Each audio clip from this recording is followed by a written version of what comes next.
रात के 12:16। घर की लाइटें जल रही थीं, लेकिन घर के अंदर अंधेरा था। आरव शर्मा सोफे पर चुप बैठा था। टेबल पर उसकी और निशा की शादी की फोटो उल्टी पड़ी थी। मोबाइल की स्क्रीन बार बार जल रही थी। एक मैसेज फिर आया, आज ऑफिस में बहुत लेट हो जाऊंगी, इंतजार मत करना। आरव ने मैसेज पढ़ा, आंखें बंद की और बहुत धीरे से बोला, लेट तो तुम आज हुई हो, लेकिन सच्चाई बहुत पहले से लेट चल रही है निशा। उसकी आंखों में आंसू थे, पर चेहरे पर अजीब सी शांति। टेबल पर एक लिफाफा पड़ा था, जिसमें कुछ तस्वीरें थीं। आरव ने उन्हें अभी तक खोला नहीं था। क्यों? क्या वो सच जानने से डर रहा था, या उसे पहले से सब पता था? उसी वक्त दरवाजे के बाहर किसी के कदमों की आहट हुई, और उसी पल आरव का फोन फिर बजा। स्क्रीन पर एक अनजान नंबर था, और उस कॉल ने इस घर की नींव हिला देनी थी। रात के 12:16। फोन की स्क्रीन अब भी जल रही थी। आज ऑफिस में बहुत लेट हो जाऊंगी, इंतजार मत करना। आरव शर्मा ने मैसेज तीसरी बार पढ़ा। उसकी उंगलियां हल्का सा कांपी, लेकिन चेहरे पर वही अजीब शांति थी। टेबल पर रखा लिफाफा अभी भी बंद था। उसमें क्या है ये वो जानता था, लेकिन देखना अलग बात होती है। दरवाजे के बाहर कदमों की आहट आई। आरव का दिल एक सेकंड को तेज धड़का, फिर सब शांत। दरवाजा खुला, निशा अंदर आई। बाल थोड़े बिखरे हुए, चेहरा थका हुआ, हाथ में पर्स कसकर पकड़ा हुआ। सोई नहीं अभी तक? उसने सामान्य बनने की कोशिश की। आरव ने बिना मुस्कुराए पूछा, काम बहुत था? हाँ, मीटिंग थी, क्लाइंट आया था। आरव ने सिर हिलाया। अच्छा, बस एक शब्द, लेकिन उस अच्छा में बहुत कुछ था। निशा ने जूते उतारे। उसकी नजर टेबल पर रखी शादी की उल्टी फोटो पर अटक गई। ये फोटो ऐसे क्यों रखी है? आरव ने धीरे से फोटो सीधी की। शायद आज सीधी रखने का मन नहीं था। निशा के चेहरे पर एक पल के लिए डर चमका, लेकिन वो तुरंत किचन की ओर चली गई। आरव की नजर उसके फोन पर गई, जो उसके पर्स से आधा बाहर दिख रहा था। फोन वाइब्रेट हुआ। निशा ने झट से पर्स उठाया। ऑफिस का मैसेज है। आरव ने कुछ नहीं कहा, लेकिन उसी पल उसका अपना फोन बजा। वही अनजान नंबर। उसने कॉल रिसीव किया। दूसरी तरफ कुछ सेकंड चुप्पी, फिर एक धीमी आवाज, अगर सच जानना है तो कल सुबह 10 बजे सिटी मॉल के पीछे आ जाना। Call cut. आरव का दिल इस बार सच में धड़का। निशा ने पूछा, कौन था? गलत नंबर। उसने झूठ बोला, पहली बार। निशा उसे देखती रही, जैसे वो कुछ पढ़ने की कोशिश कर रही हो। तुम ठीक तो हो ना? उसने पूछा। आरव ने उसकी आंखों में देखा। वही आंखें जिन पर उसने भरोसा किया था, वही आंखें जिनमें आज कुछ छुपा हुआ था। मैं ठीक हूं, उसने शांत स्वर में कहा, लेकिन अंदर कुछ टूट रहा था। निशा कमरे में चली गई। दरवाजा बंद। आरव ने आखिर वो लिफाफा उठाया। हाथ कांप रहे थे। उसने उसे खोला। अंदर 3 फोटो थीं। पहली फोटो निशा किसी कैफे में बैठी है। दूसरी, वो किसी आदमी से हाथ मिलाते हुए हंस रही है। तीसरी, आरव की सांस रुक गई। वो आदमी रोहित मल्होत्रा था। उसी कंपनी में काम करता है, और फोटो में वो दोनों बहुत करीब खड़े थे, बहुत करीब। आरव की आंखों में आंसू आ गए, लेकिन उसने आवाज नहीं की। उसने फोटो वापस लिफाफे में रख दी। तभी उसके दिमाग में एक और सवाल उठा। अगर ये सिर्फ ऑफिस मीटिंग थी, तो ये फोटो किसने खींची और क्यों? उसने तुरंत अपने दोस्त कबीर वर्मा को मैसेज किया, कल सुबह फ्री हो? रीड, लेकिन रिप्लाई नहीं आया। उसी वक्त कमरे के अंदर से निशा की हल्की सिसकियों की आवाज आई। आरव का दिल फिर से कांपा। क्या वो रो रही थी? क्यों? गिल्ट या डर? आरव दरवाजे तक गया, हाथ उठाया, लेकिन नॉक नहीं किया। उसने खुद से कहा, कल सुबह 10 बजे सब साफ हो जाएगा। लेकिन उसे नहीं पता था, कल सुबह सिर्फ सच नहीं मिलेगा, एक तूफान उसका इंतजार कर रहा था, और शायद उसकी शादी की आखिरी सुबह भी। सुबह के 9:42। आरव सिटी मॉल के पीछे खड़ा था। ठंडी हवा चल रही थी, लेकिन उसके हाथ पसीने से भीगे हुए थे। उसने घड़ी देखी, 10 बजने में 18 मिनट बाकी। हर सेकंड जैसे किसी फैसले की तरफ बढ़ रहा था। उसका फोन वाइब्रेट हुआ। कबीर, क्या हुआ? मैसेज क्यों किया था रात को? आरव ने तुरंत कॉल लगाया। मुझे तेरी मदद चाहिए, उसने धीमी आवाज में कहा। किस बात में? निशा और रोहित। दूसरी तरफ कुछ सेकंड चुप्पी। तो पक्का है? मेरे पास फोटो है। कबीर ने गहरी सांस ली। ठीक है, पहले मिल, लेकिन कोई जल्दबाजी मत करना। Call cut. आरव का दिल और तेज धड़कने लगा। 10 बज गए। पीछे से किसी ने धीरे से कहा, आ गए आप? आरव मुड़ा। सामने एक दुबला पतला लड़का खड़ा था, आंखों में डर और हाथ में मोबाइल। कौन हो तुम? आरव ने पूछा। नाम जरूरी नहीं, जरूरी ये है कि आपकी पत्नी आपको धोखा नहीं दे रही। आरव की सांस रुक गई। क्या मतलब? लड़के ने फोन आगे बढ़ाया। वीडियो प्ले हुआ। वीडियो में निशा और रोहित एक कैफे में बैठे थे। रोहित झुककर कुछ कह रहा था। निशा का चेहरा परेशान लग रहा था। फिर वीडियो में रोहित ने टेबल के नीचे से कुछ लिफाफा निकाला और निशा के सामने रखा। निशा ने सिर हिलाया, जैसे मना कर रही हो। वीडियो खत्म। ये कल का है, लड़के ने कहा। ये वीडियो तुम्हारे पास कैसे आया? आरव की आवाज़ सख्त हो गई। मैं उस कैफे में काम करता हूँ। रोहित सर ने मुझे पैसे दिए थे आपकी पत्नी की फ़ोटो खींचने के लिए। आरव की आंखों में आग सी जल उठी। क्यों? क्योंकि वो उन्हें ब्लैकमेल कर रहे हैं। ये सुनते ही जैसे ज़मीन खिसक गई। ब्लैकमेल? हाँ, उनके पास कुछ पुरानी फाइलें हैं ऑफिस की। वो कह रहे थे अगर मैडम ने उनकी बात नहीं मानी तो वो फाइलें एचआर को भेज देंगे। आरव का दिमाग घूम गया। तो क्या निशा सच में मजबूरी में मिल रही थी? उसने पूछा। लड़का घबराया। क्योंकि मुझे गलत लगा, वो अच्छी हैं, कल वो रो भी रही थी। आरव के कानों में रात की सिसकियां गूंज उठी। क्या वो गिल्ट नहीं, डर था? तभी अचानक पीछे से एक कार रुकी, काले शीशों वाली। दरवाज़ा खुला। रोहित मल्होत्रा बाहर आया, सूट पहने, चेहरे पर मुस्कान। वाह, तो मिल ही गए आप। आरव का दिल जोर से धड़का। तुम? उसने दांत भींच कर कहा। रोहित ने लड़के की तरफ देखा। लड़का तुरंत पीछे हट गया। वीडियो दिखा दिया? रोहित ने मुस्कुराते हुए पूछा। आरव समझ गया, ये सब प्लान था। तुम क्या चाहते हो? आरव ने सीधे पूछा। रोहित पास आया। सीधी सी बात है, अपनी पत्नी को समझाइए, जो कह रहा हूं वो कर दे, वरना। वरना क्या? रोहित ने जेब से एक पेन ड्राइव निकाली। इसमें वो फाइलें हैं जो उसकी नौकरी और इज्जत दोनों खत्म कर देंगी। आरव का खून खौल उठा, लेकिन उसने खुद को रोका। तुम उसे क्यों टारगेट कर रहे हो? रोहित ने हल्की हंसी हंसी। क्योंकि वो अकेली है और अकेले लोग डरते हैं। ये सुनते ही आरव की आंखों में कुछ बदल गया।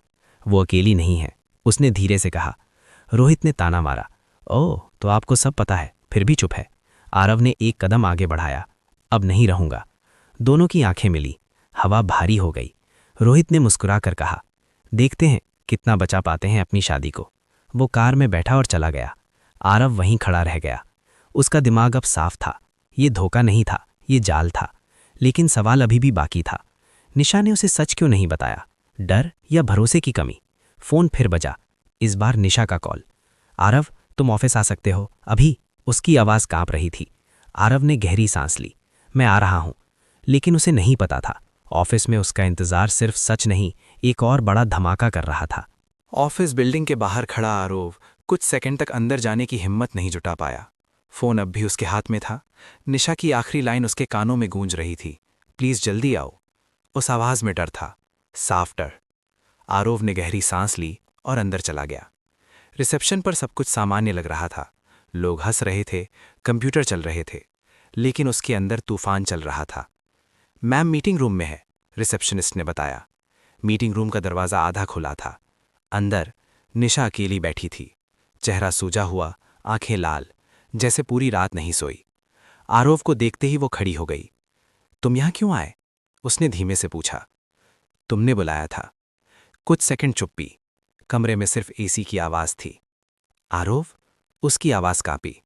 अगर मैं तुम्हें कुछ बताऊं तो क्या तुम मुझ पर भरोसा करोगे? ये वही सवाल था जिसका जवाब शायद उनकी शादी तय करने वाला था। आरव ने उसकी आंखों में देखा। पहले सच बताओ। निशा ने आंखें बंद की। रोहित मुझे ब्लैकमेल कर रहा है। आरव का दिल धड़का, लेकिन उसने चेहरे पर कुछ नहीं आने दिया। किस बात पर? एक प्रोजेक्ट की फाइल जिसमें कुछ गलत एंट्री हुई थी। वो गलती मेरी नहीं थी, लेकिन साइन मेरे थे। उसने रुककर आंसू पोंछे। वो कह रहा है अगर मैंने उसकी बात नहीं मानी तो वो एचआर और डायरेक्टर को सब भेज देगा। आरव ने शांत आवाज में पूछा। उसकी बात मतलब? निशा की नजर झुक गई। वो चाहता है कि मैं उसके साथ दूसरे शहर जाऊं, एक प्राइवेट मीटिंग के नाम पर। ये सुनते ही आरव की मुट्ठियां कस गईं, लेकिन उसने खुद को संभाला। और तुमने मुझे ये सब पहले क्यों नहीं बताया? ये सवाल कमरे में भारी हो गया। निशा ने धीरे से कहा, क्योंकि मुझे लगा तुम मुझ पर शक करोगे। आरोव के दिल में चुभन हुई। तो ये था असली दर्द, धोखा नहीं, भरोसे की कमी। आरोव ने कल रात पूछा, तुम रो रही थी? निशा चौंकी। तुमने सुना? हाँ। कुछ सेकंड दोनों चुप रहे। फिर अचानक मीटिंग रूम का दरवाज़ा खुला। रोहित अंदर आया। ओह, तो फैमिली मीटिंग चल रही है। उसकी आवाज़ में वही आत्मविश्वास था। निशा घबरा गई। आप यहां क्यों आए? उसने सख्त बनने की कोशिश की। रोहित हंसा। क्योंकि आज आखिरी दिन है सोचने का। या तो मेरे साथ चलो या कल सुबह ये फाइल पूरे ऑफिस में होगी। उसने पेनड्राइव टेबल पर रखी। आरोव खड़ा हो गया। धमकी देना बंद करो, उसने ठंडे स्वर में कहा। रोहित मुस्कुराया।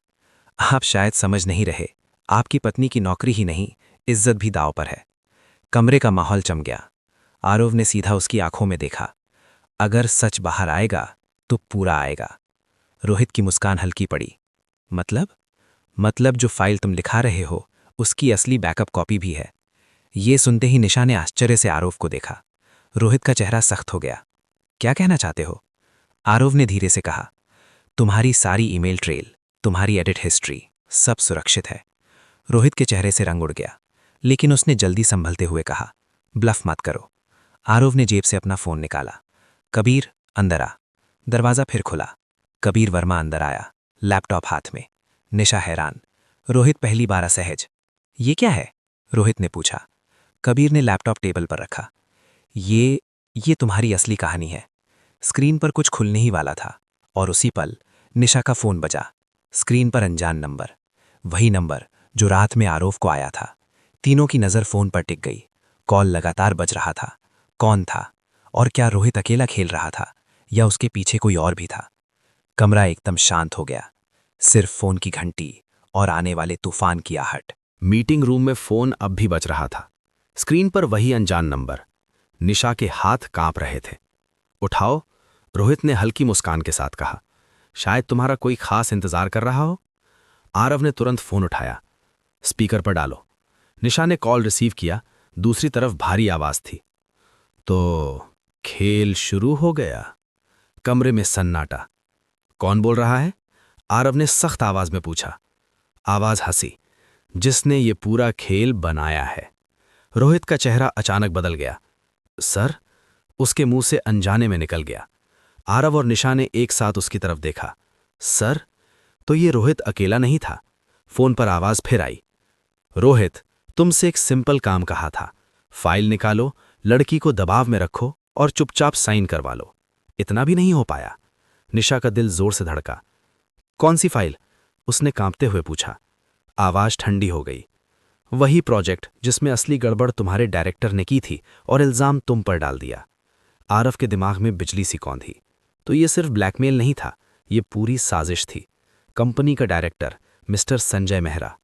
रोहित ने घबरा कर कहा, सर, मैंने सब संभाल लिया था, लेकिन क्या? फोन पर गुस्से की झलक आई। उसका पति बीच में आ गया। रोहित बुदबुदाया। कमरे में तनाव और गहरा हो गया। आरव आगे बढ़ा। तो असली गुनहगार ऊपर बैठा है और तुम नीचे से खेल खेल रहे थे। फोन पर हल्की हंसी। मिस्टर आरव शर्मा, आपको नहीं पता आप किससे उलझ रहे हैं। आरव की आवाज ठंडी हो गई। अब पता चल जाएगा। कबीर ने उसी वक्त लैपटॉप घुमा दिया। स्क्रीन पर ईमेल्स खुल चुकी थीं। रोहित के अकाउंट से भेजी गई फाइल एडिट हिस्ट्री में साफ दिख रहा था। असली बदलाव डायरेक्टर के सिस्टम से हुआ था। तारीख, समय, आईपी एड्रेस, सब। रोहित के चेहरे से पसीना टपकने लगा। फोन पर आवाज कुछ सेकंड चुप रही, फिर धीरे से बोली, ये सब कोर्ट में साबित करना आसान नहीं होगा। आरव ने जवाब दिया, लेकिन मीडिया में वायरल करना बहुत आसान होगा। ये सुनते ही कमरे की हवा बदल गई। निशा ने पहली बार आरव को अलग नजर से देखा।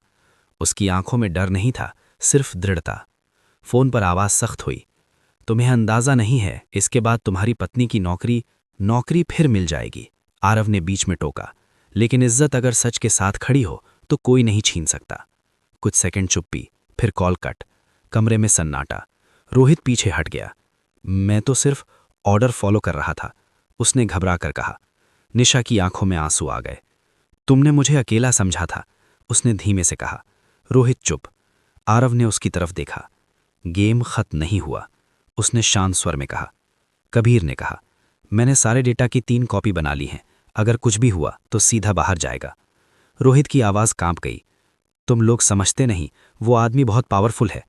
आरव ने जवाब दिया, पावरफुल वो होता है जिसके पास सच हो। उसी वक्त बाहर से कुछ लोगों की आवाज़ आई। HR टीम और सिक्योरिटी अंदर आए। मिस्टर रोहित मल्होत्रा, हमें आपसे कुछ सवाल करने हैं, HR ने सख्त स्वर में कहा।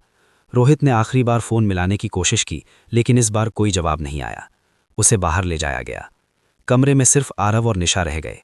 निशा की आंखों से आंसू बह रहे थे। मैंने तुम पर भरोसा नहीं किया, उसने टूटती आवाज़ में कहा। आरव कुछ सेकंड चुप रहा। गलती तुमने नहीं, हालात ने करवाई, उसने धीमे से कहा। लेकिन कहानी अभी खत्म नहीं हुई थी, क्योंकि असली तूफान अभी बाकी था। डायरेक्टर अब चुप नहीं बैठने वाला था, और अगला वार सीधा उनके घर पर हो सकता था। शाम के 7 बजे घर का वही दरवाजा, वही लाइटें, लेकिन माहौल बिल्कुल अलग था। आज सन्नाटा डर वाला नहीं था, थकान वाला था। निशा सोफे पर चुप बैठी थी। उसकी आंखें अब भी सूजी हुई थीं। आरव किचन से 2 कप चाय लेकर आया। एक उसके सामने रखी। कुछ सेकंड दोनों चुप। फिर निशा ने धीमे से कहा, HR ने डायरेक्टर को सस्पेंड कर दिया है, इंटरनल जांच शुरू हो गई है। आरव ने सिर हिलाया। कबीर ने मीडिया में कुछ नहीं डाला, पहले लीगल रास्ता अपनाएंगे। निशा ने उसकी तरफ देखा। तुम्हें मुझ पर गुस्सा नहीं आया? ये सवाल भारी था। आरव कुछ पल चुप रहा। आया था, उसने ईमानदारी से कहा, लेकिन गुस्सा सच जानने से पहले था, बाद में नहीं। निशा की आंखें फिर भर आईं। मैं डर गई थी। मुझे लगा अगर तुम्हें बताऊंगी तो तुम टूट जाओगे। आरव हल्का सा मुस्कुराया। शादी भरोसे पर चलती है, अंदाजों पर नहीं। कमरे में चुप्पी। फिर अचानक निशा उठी और उस उल्टी पड़ी शादी की फोटो को सीधा कर दिया। मैंने गलती की, उसने धीरे से कहा। मैंने तुम्हें अपने डर में शामिल नहीं किया। आरव ने उसका हाथ पकड़ लिया। अब से कोई डर अकेला नहीं होगा। उसकी आवाज में गुस्सा नहीं था, सिर्फ अपनापन। तभी डोरबेल बजी। दोनों चौंके। आरव दरवाजे तक गया। बाहर एक कुरियर बॉय था। मिस्टर आरव शर्मा? हाँ। उसने एक लिफाफा दिया। आरव का दिल हल्का सा धड़का। वो वही तरह का लिफाफा था जैसा पहले आया था। निशा की सांस अटक गई। फिर से उसने फुसफुसाया। आरव ने लिफाफा खोला। अंदर सिर्फ एक पन्ना था। उस पर लिखा था, सॉरी, मैंने गलत लोगों के लिए काम किया। मैं सब कबूल करने जा रहा हूं, रोहित। नीचे उसके साइन थे। निशा ने गहरी सांस ली। मतलब सब खत्म? आरव ने कुछ सेकंड सोचा। नहीं, उसने शांत स्वर में कहा, अब सब शुरू हुआ है। निशा ने हैरानी से देखा। मतलब? अब हम डर से नहीं, सच से जिएंगे। उसने फोन उठाया, कबीर को मैसेज किया। धन्यवाद भाई, तूने शादी बचा ली। कबीर का तुरंत रिप्लाई आया, नहीं, तुम दोनों ने खुद बचाई है। निशा ने धीरे से कहा, अगर तुम कल उस कॉल को इग्नोर कर देते तो? आरव ने उसकी आंखों में देखते हुए कहा, तो शायद हम एक दूसरे को खो देते। कमरे की लाइट नरम थी। अब कोई रहस्य नहीं था, कोई छुपी फाइल नहीं, सिर्फ 2 लोग जो समझ चुके थे कि शक रिश्ते को तोड़ता है और सच उसे बचाता है। निशा ने धीरे से कहा, धन्यवाद मेरे साथ खड़े रहने के लिए। आरव ने जवाब दिया, पति हूं, सिर्फ नाम का नहीं। दोनों हल्का सा मुस्कुराए। बाहर बारिश शुरू हो गई, लेकिन इस बार वो तूफान नहीं था, साफ आसमान से गिरती राहत थी। आरव ने आखिरी बार उस रात के बारे में सोचा। अगर वो गुस्से में फैसला ले लेता, अगर वो बिना पूछे आरोप लगा देता, अगर वो भरोसे की जगह शक चुन लेता, तो आज ये घर खाली होता। उसने मन ही मन फैसला किया। सच हमेशा देर से आता है, लेकिन जब आता है तो रिश्ते बचा सकता है। निशा उसके कंधे पर सिर रखकर बैठ गई, और पहली बार दोनों ने एक साथ चैन की सांस ली। कहानी खत्म नहीं हुई थी, लेकिन अब डर नहीं था, अब साथ था, और यही उनकी असली जीत थी। अगर आपको ये कहानी पसंद आई, अगर आपको लगा कि भरोसा सच में रिश्ते बचा सकता है, तो वीडियो को लाइक जरूर करें। कमेंट में बताइए, अगर आप आरव की जगह होते तो क्या करते। और ऐसी ही इमोशनल और सस्पेंस भरी कहानियों के लिए सब्सक्राइब करना मत भूलिए। और हाँ, इस कहानी को अपने उस दोस्त के साथ ज़रूर शेयर कीजिए जिसे आज भरोसे की ज़रूरत है, क्योंकि कभी-कभी एक सही फैसला पूरी ज़िंदगी बचा देता है।